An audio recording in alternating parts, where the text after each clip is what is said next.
Mga master, okay lang bang? Huwag niyong skip ang mga ads sa aking mga video kung okay lang mga master. Salamat sa solid na suporta po. Yon, what's up mga masters? Nandito na naman tayo sa panibagong araw, panibagong kabanata na naman ang pagsasama-samahan natin ngayon guys.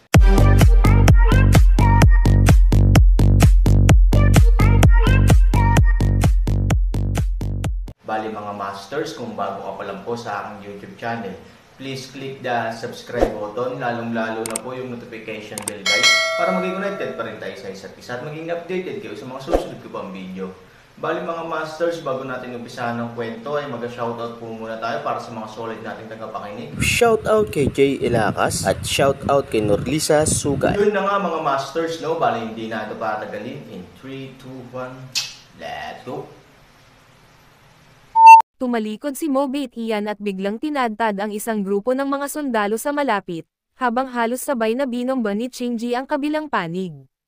Patayin mo ako, patayin. Halos kasabay nito, ang mga disipulo ng sekta ng Chanmo at Bayaw Hall na nasa hanay ay nagtaas din ng kanilang mga espada at tinadtad ang iba pang mga sundalo sa paligid nila sa nakakabaliw na epekto ng kanilang pinuno. Hindi inaasahan ng mga iyon na bigla silang magtataas ng patalim at titingin sa kanilang sarili. Hindi sila nakaiwas ng sunod-sunod. Malaki ang mga nasawi, at ang buong pulutong ay nagkagulo sa isang iglap. In your heart, you can remember my feeling of waiting. Nakalimutan mo na ba yung sinabi ko sa'yo bago ako umalis? Nilaslas ng Magic Bait Ian ang tatlong piling tao sa kanyang harapan, tumalikod at tumingin kay Aaron at nakangiting sinabi. Sinabi ko na kung makakaligtas ka, hindi ko sasabihin kung saan mo ako gustong pumunta. Tama, dahil makukuha mo ang mga iyon, natural na mas natatandaan natin ang sinabi natin. Lahat ng mga alagad, patayin mo ako ng matindi. Pinatay din siya ni Chingy at tumalikod at sinabing, walang magawa si Aaron, parang kaya ko lang isakripisyo ang buhay ko para samahan ang bida. Bumagsak ang mga salita, gumalaw si Aaron sa kanyang kamay, magkasama ang Jade Sword, at direktang sinamahan siya ng Skyfire Moonwheel at direktang inatake siya. Halimbawa, nagkatinginan sina Master Yu at Baboy San, at natigilan ang amo at katulong. Minsan ang sitwasyon sa larangan ay masyadong mabilis na nagbabago upang maipakita. Ito ay normal, ngunit ang sitwasyon sa harap nila ay hindi lamang masyadong mabilis na nagbabago, ngunit masyadong nagbabago. Lahat. Kanina pa lang nag-away ang magkabilang panig, ngunit sa isang kisap mata, biglang ibinaba ng dalawang pinuno ang kanilang mga baril at tinulungan ang Aaron na lumaban sa kabilang direksyon. Kung gusto mong sabihin na ito ay isang especially iya o isang bagay na itinanam ng Aaron, ito ay kapanipaniwala. Ngunit ngayon lang nila narinig na malinaw na ito ang palasyo ng Chanmo at palasyo ng Bayaw, isa sa 3 palasyo at 4 na palasyo ng pamilya ng demonyo. Isa itong matandang makapangyarihang sekta ng pamilya ng demonyo. Sa kanila naman, huwag na lang gamitin bilang especially iya, gusto man nilang tumulong, dapat ay marangal at may malalaking interes. Ngunit, Han 3,000 ay lamang ng ilang mga salita. Tuldok, anong nangyayari? Alam ni Child Ruyo na walang sagot, ngunit hindi niya namamalayan na tumingin sa baboy 3. Ang 3 baboy ay walang pagpipilian kundi ang tumayo, hindi ko alam, anak. Kahit na ang palasyo ng Chanmo at palasyo ng Bayaw ay natatakot din sa banal na kapangyarihan ng langit at ng tao, dapat nilang piliin na umatras ng hindi nakikipaglaban tulad ng 4 na Supermasters. Hindi nila siya tutulungan sa ilalim ng pagkubkob na ito.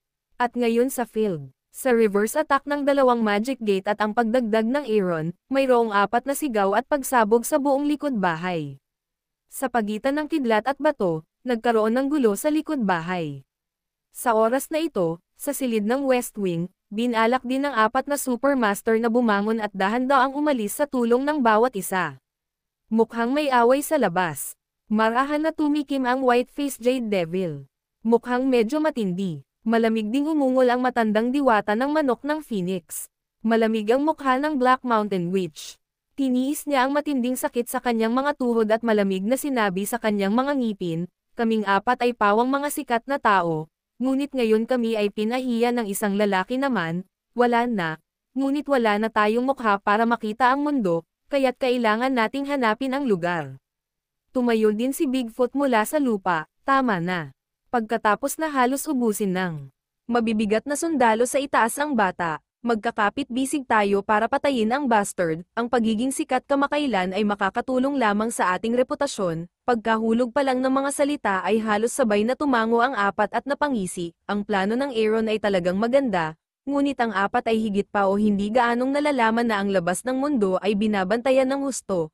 Kaya mas malamang na magkaroon sila ng intensyon na huwag makipag-away. Pero iba ang sitwasyon ngayon, ang apat na tao ay lumabas ng lihim na silid na may ngiti, pumasok sa silid ng West Wing, at itinulak ang pinto ng may kasiyahan at kagalakan. Then, the smile on their faces solely dead in an instant. Mga master, okay lang bang? Huwag niyong skip ang mga ad sa aking mga video kung okay lang mga master. Salamat sa solid na suporta po. Saan natin maiisip ang sitwasyon ng Aaron at Kyuso 3,000 na inaatake ng kalaban, hindi banggitin ang pawis at pagod ng Aaron na napapaligiran. Mayroong malaking lugar na scuffle sa pinangyarihan, ngunit sa kasamaang palad, ang Aaron ay nababaliw sa isang grupo ng mga tao sa 3 paraan. Sa orihinal, ang depensa sa likod bahay ay puno, ngunit sa sandaling ito, 3 puwang ang na-highlight sa intelektual na komunidad. Ang isa ay Aaron, ang isa ay Mobate Ian, at ang pangatlo ay si Chingji. Ito, anong nangyayari? Pagtingin niya sa eksenang nasa harapan niya ay natigilan siya. Pinunasan ng matandang diwata ng manok ng Phoenix ang kanyang mga mata at halos hindi makapaniwalang totoo ang kanyang nakita. Ano ang ibig sabihin nito para kay Mobate Ian at Chingji? Hindi ba sila ang ating mga tao? Bakit nila tinutulungan ang lalaking iyon sa oras na ito? Mga baliw ba sila? Panipi, baliktad, baligtad, ganap na baligtad. Noong araw na iyon, ang palasyo ng demonyo at ang daang demonyong palasyo ay ang sikat na 3 palasyo at 4 na palasyo ng aming pamilya ng demonyo. Sa oras na ito, ang ulo ng baril ay nakabukas. Talagang kabalbalan. Ang 4 na master ay walang paglilibang at paglilibang. Hindi nila maiwasang magulo isa-isa. Hindi ko alam kung bakit ganito sa field. Anong gagawin natin ngayon? Nag-aalalang sinabi ng white-faced Jade Devil, kung sasali ba ito o hindi. Bumalik ka muna at tretuhin mo na parang walang nangyari. Kung hindi, ipapahiya lang natin ang sarili natin sa harap ng napakaraming tao. Ang mga salita ng white-faced Jade Devil ay nahulog at umatras sa bahay mag-isa. Halos magkasabay ding nagkatinginan ang 3 at sumunod na masunurin. Maging ang malaking paa na Reverend ay tahimik na isinara ang pinto ng wing room. Sa labas ng bahay, habang nagmamadali ang 3, hindi nagtagal ay bumagsak ang backyard defense line. Marami pa ring depensa sa labas ng lungsod. Chingji, kunin mo ang Aaron mula sa depensa sa kanlurang bahagi, at tutulungan kitang harangan ang mabibigat na sundalo sa silangang bahagi. Matapos putulin ng demonyo ang ilang tao gamit ang isang kamay, tumalikod siya at sinabing. Tumanggaw si Chingji at tumingin kay Aaron. Matapos makuha ang kanyang kumpirmasyon, direktang itinaas niya ang kanyang kamay, sa daang Demon Hall, sumunod ka sa akin.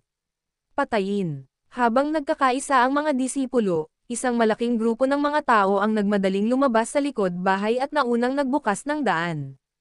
Ang Aaron na tinatawag ding siyang Zusan at Ruyu Child, ay sumunod na malapit. Halos sa oras na ito, sa pangunahing bulwagan ng lungsod, daan-daang metro ang layo, ang buong silid ay maliwanag na naiilawan.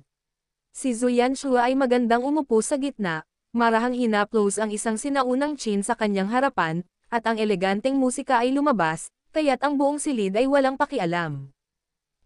Biglang bumukas ang gate. Sa isang malakas na mapurol na ingay, isang sundalo ang sumugod. Kahit nasa harap ng gayong bigla ang pagbabago, si Zuyan Shua ay hindi naapektuhan.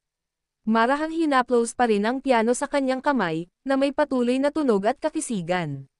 Bakit ka ba naguguluhan? Mahinahong tanong ni Zuyan Shua. Magulat, magsumbong sa Panginoon ng lungsod, sa likod bahay, napabuntong hininga ang sundalo. Halatang halos sinubukan niya ang lahat ng dumating siya. Tapos na ba ang likod bahay? Tumawa si Zuyan Shua habang naglalaro. It took so long today. I'm afraid na naglaro sila sa backyard. Hehe, bagamat ang lahat ng ito ay para sa aking gamit, kung tutusin, ang mga taga-Jiangho ay sanay na maging malaya at maluwag. Dapat tayong matutong unawain at igalang sila. Hindi kailangang maging ganoon kagulo na ang isang aso ay nakatali sa isa pa. Hindi, Lord. Nilunok ng sundalo ang kanyang laway, pagkatapos ay huminga siya ng mabigat.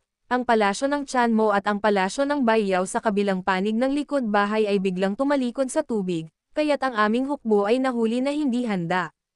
Ang mga sundalo ay natalo ng sunod-sunod sa isang magmadali, ang isa pa para masira ang mahinang depensa sa kanlurang linya. Kami, hindi namin matiis. Pop, biglang naputol ang string, at biglang tumigil ang buong eleganteng tunog. Ang kalmado at kawalang interes sa mukha ni Zhu Yanshua ay biglang naglaho, naiwan lamang ang isang masikip at nakakunot na kilay. Anong pinagsasabi mo? Ang mga tao sa palasyo ng Chanmo at palasyo ng Bayaw ay tumalikod. Nasaan ang apat na Panginoon? I haven't seen them from to the end. I think, natalo sila sa secret room. Iniyuko ng sundalo ang kanyang ulo at sinabing, ikaw, mabuti pang lumabas ka at tingnan. Iniwan ang piano sa kanyang kamay, mabilis na bumangon si Zhu Yanshua, pagkatapos ay nagmamadaling lumabas ng main hall at pumunta sa labas ng hall. Nang makita niya ang eksena sa labas, natigilan siya. Storytelling channel sa YouTube. Ang digmaan ay nagaganap sa labas. Kung ang liwanag ng nakaraang depensa ay ginagawang parang araw ang tirahan ng Panginoon ng lungsod, kung gayon ang walang katapusang pagsabog sa oras na ito ay ganap na magpapaliwanag sa araw at magiging pinaka-nakasisilaw na yugto ng araw. Nakatayo sa harap ng pinto ng bulwagan, nakikita pa nga ni Zhu Yanshua ang bawat texture ng mga tile sa sahig sa lupa. May apat na pamatay na ingay at patuloy na hiyawan. Kasabay nito, ang isang koponan ay malinaw na nakapatay ng isang landas ng dugo at dumiretso sa kanluran. Tulad ng para sa pangunahing depensa sa silangan, ito ay na-stock ng isa pang koponan gamit ang terrain, at mahirap itong suportahan. Nadapa si Zhu Yanshua at halos hindi matatag. Kung hindi dahil sa tulong ng mga sundalo, natatakot ako na diretso siyang bumagsak sa lupa. How could it be? How could it? Mahirap paniwalaan si Zhu Yanshua. Ang depensa ng buong lungsod na tirahan ni Lord ay masasabing parang balde na bakal. Ito ay hindi lamang na-deploy ng mga piling sundalo, kundi pati na rin sa tulong ng apat na masters at 2 magic gate. Halos mahirap lumipad, ngunit nangyari na ang pagtatanggol ng bakal na bar aisles na ito, na kanyang ipinagmamalaki, ay halos magulo sa sandaling ito. Malakas at matatag, tumingin si Zhu Yanshua sa mga sundalong nasa tabi niya at dahan-daang ibinuka ang kanyang bibig. Nalaman mo ba kung sino ang gumawa nito? Nang marinig ang tanong ni Zhu Yanshua, hindi nagsalita ang sundalo, ngunit ibinaba ang kanyang ulo. Hayaan mong sabihin mo, malamig na sigaw ni Zhu Yanshua. Kinagat ng sundalo ang kanyang ngipin at sinabing, parang, tila nawasak ng lalaki sa martial arts recruitment meeting ngayon ang Diyos at tao sa Magic Cloud Ghost City. Ano? Si Zhu Yanshua ay nagulat ng husto, at pagkatapos ay umungal ng galit. Imposible, imposible. Si Aaron, kung saan siya nakatira, ay lasing at nakakita ng isang silid sa restaurant kasama ang kanyang kapatid na babae, at ginawa pa nila iyon sa silid. Paano sila biglang sumulpat sa tirahan ng City Master? Totoo ang mga nasasakupan ko. I dare not deceive the City Lord. Nagmamadaling sinabi ng kawal, sa katunayan, ang ating pagkatalo ay hindi lamang dahil ang 2 magic gate ay tumalikod sa tubig, ngunit dahil din sa maraming tao ang nakakita sa kanilang sariling mga mata na ang Diyos na tao ang dumating. Kaya't ang hukbo ay maluwag at walang pagnanais para sa digmaan. Bang! Umupo si Zhu Yanshua sa lupa. Matapos ang maikling sorpresa, kailangan niyang tanggapin ang katotohanan ito, dahil halata na kahit ang apat na Panginoon ay hindi maaaring pigilan ang mga tao, kaya sa isang kahulugan, posible lamang na sila ay talagang mga Diyos. Ngunit ang hindi naintindihan ni Zhu Yanshua ay kung paano niya nagawang nakawin ang dragon at ibalik ang phoenix para linlangin ang sarili. Pagtingin sa kanlurang linya, alam ni Zhu Yanshua na nabigo ang lahat ng depensa. Matapos tawagan ang mga sundalo para tulungan siyang makatayo, tumalikod siya at piniling bumalik sa bulwagan. Alam niyang tapos na ang tubig. Pasuray-suray na bumalik sa kanyang upuan, binitawan ng sundalo ang kanyang kamay ng maluwag, Panginoon, iyon ba? Kalimutan mo na. Mapait na ngumiti si Zhu Yanshua, gusto kong kalimutan ito, ngunit sa kasamaang palad, makakalimutan ba niya ito? Ano ang ibig mong sabihin? Tumango si Zhu Yanshua at clenched ang kanyang mga ngipin, dahil hindi siya kumakain ng toast, maaari lang siyang bilhan ng masarap na inumin. Pumunta at sundin ang normal na pamamaraan. Naiintindihan ng mga subordinate ko.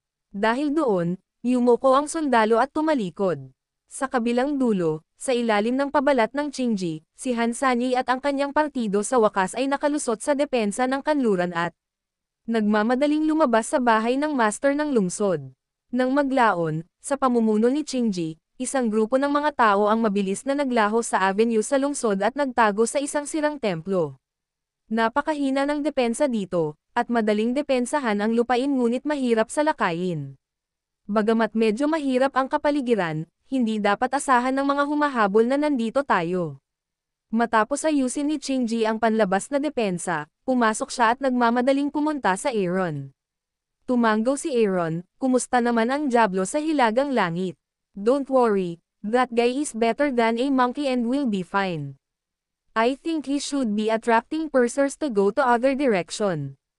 Kapag ligtas na, natural na makikilala niya tayo, sabi ni Qingji. Tumanggaw si Aaron at kumuha ng gamot na pinino sa isla ng Xianling mula sa space ring at ibinigay kay Qingji. Ngayon lang, maraming tao ang nasugatan nang pumasok sa amin. Inumin mo muna ang gamot na ito para sa kanila. Matapos ibigay ang mga tagubaylang ito, tumayo si Aaron at kinuha si Zia Wei sa mga kamay ni Child Ruyo. Matapos siyang hawakan sa pansamantalang sementadong dayami, direktang tinanggal ni Aaron ang itim na bag para talagang maalis niya ito.